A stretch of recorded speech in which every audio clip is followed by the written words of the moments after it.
All right. This is the part of the video where I check out the forum and I answer whatever questions you guys may have left for me. So let's take a look at what we have. From @Irem, I hope I'm saying that right. He said, I'd like to see his nutrition and hear him talk about any injuries he's had and any injury prevention methods he uses. We shot a lot of nutrition stuff yesterday, so hopefully you guys, rather than me go over it now, you'll be able to see it and hear everything that went along with it. So I'm going to skip to the second part of the question about injuries. I've been lucky in that I've never had any, major injuries. I mean, a couple little, nagging things here and there, but never any type of acute injury. Is there any type of prevention that I use? I try not to be a total moron in the gym. That helps. Seriously, I try not to do anything nuts or anything I don't feel up to or anything I don't feel is safe. And other than that, I do think that making an effort to be well hydrated when you train makes a big difference. I think that most people when they tear a muscle or they get an injury, a lot of times because the tissue isn't well hydrated. And you could also maybe make an argument for nutrition in this case, where if people are well well nourished and they taking in a lot of high quality nutrients, that their tissue should technically be healthier, I would think. If you're well hydrated, if your nutrition is sufficient, then your muscle tissue itself should be healthy, and healthy muscle tissue shouldn't tear. It's kids. Most of the time, and look at kids. Kids don't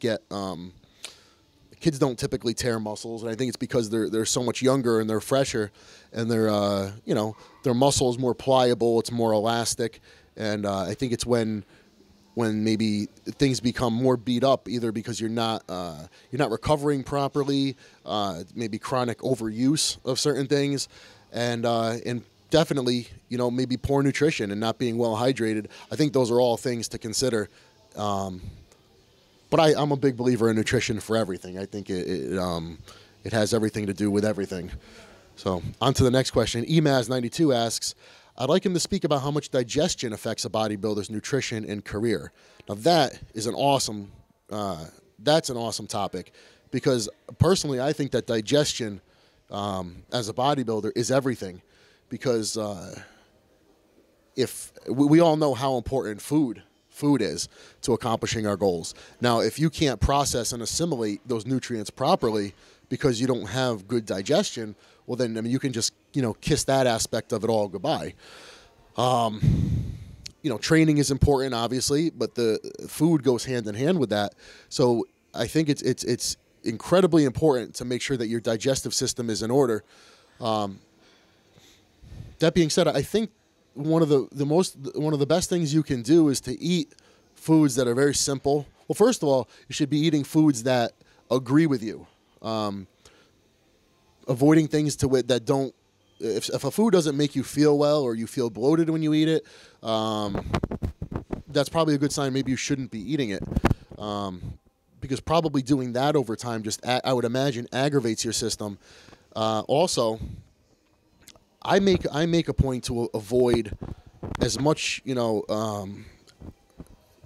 my diet. I try to avoid as many chemicals as possible, artificial sweeteners, additives and preservatives and artificial colors and flavors. All these things, I think, we don't really know how they affect our bodies, and I can't imagine that they would help anything.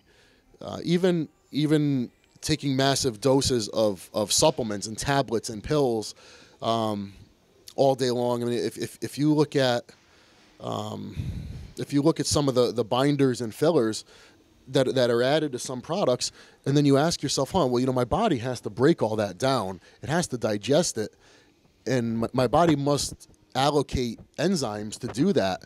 It's a possibility that so much of your digestive energy, or all those enzymes and everything, your digestive power, is being sucked up digesting all this extraneous stuff, that maybe when it comes time to eat, food isn't being digested and assimilated properly.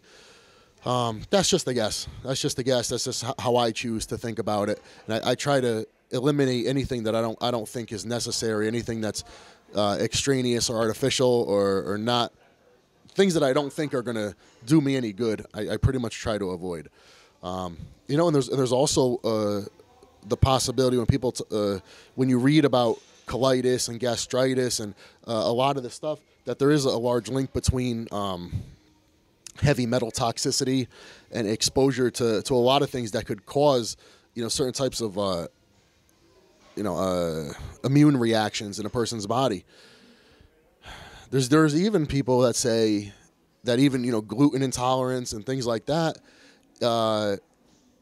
Some people, I don't know that I agree with this per se, but there's some people that say, well, no, it's not even the wheat. It's just a lot of times look at a product that contains wheat or wheat flour and look at all the other ingredients that are in it. And it may contain 30, 40 other ingredients. And your body will begin to associate the wheat with all that other stuff. So when you take in a wheat-based product, your body might not respond favorably to it. Does that make any sense? I don't know. It's possible. I mean, there could be something to it. The bottom line is, I think if people try to stick to food that digests well for them, try to avoid excess, chemicals and toxins, and try to keep your system as clean as possible, I think your digestive system will function much, much better. And a large part of that is keeping your liver in check, because your liver has everything to do with digestion. And if your liver's not functioning properly, it's likely that your digestion is going to be poor. So again, I know this is something I always say, and a lot of times people give me a hard time, but health is imperative to be a successful bodybuilder. Because if if your digestive system is screwed up, if your organ systems are screwed up, you can't eat the way you need to eat, you can't train the way you need to train, you're not going to be a successful bodybuilder. You have to do all the things that you can to preserve your health and to be as healthy as you possibly can be, because that's when your body will respond favorably and react the way you want it to, and you'll get the results that you want. So that's my rant on that. All right, let's see what else we got. Can you ask him about which daily activities have become difficult at his size? I don't have any problem tying my shoes. I can't sleep on my back because I will snore too much, but that's probably been that way since I was 18 or 16. Clothes, yeah, that's a tough one.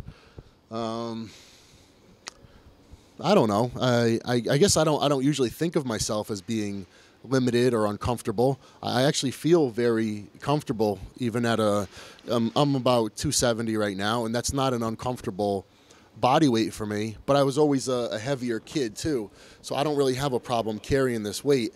And I'm also 5'11", so it's not like I'm 270 pounds at 5'6" or 5'8". And that's important to me. I don't want to walk around out of breath or not feeling like like feeling like sluggish or like I don't want to move. At the body weight I'm at right now, I actually feel energetic and I feel light. I don't feel heavy. Other than I don't know. I don't think it's affected me too much. I don't feel compelled to maybe go out and run a couple miles. I'm a little heavy for that, but overall I do feel good. Let's see. Competitive plans for the year. Okay.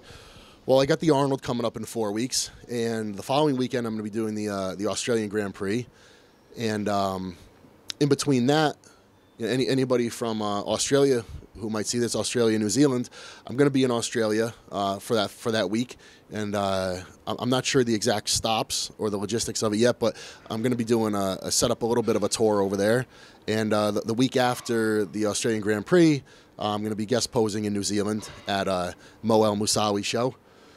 After that, I'm really not sure, to be honest. We're going to see how those couple shows go. Oh, and what keeps him coming on the forum? To be honest, I really like coming on the forum. It's fun to me. I enjoy interacting with everybody. I think a lot of people on here are really funny. It's entertaining for me. it also gives me a chance to learn and see what people are saying and what people like, what people don't like, what's important to them. And yeah, I mean, look, nobody makes me come on and post, 3 times every day. I don't have to do that, but I do because I like it.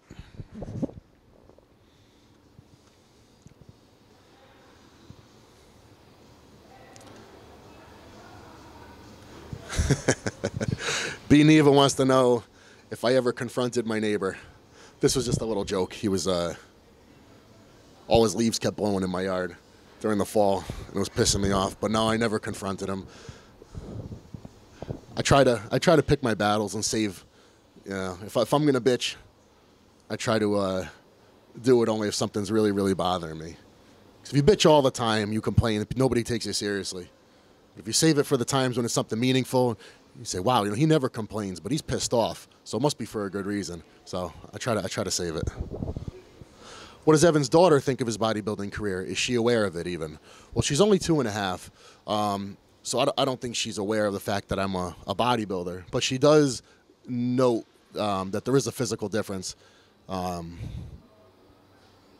Like, for example, whenever muscular development comes, or whenever she sees someone that's muscular, she says that's daddy.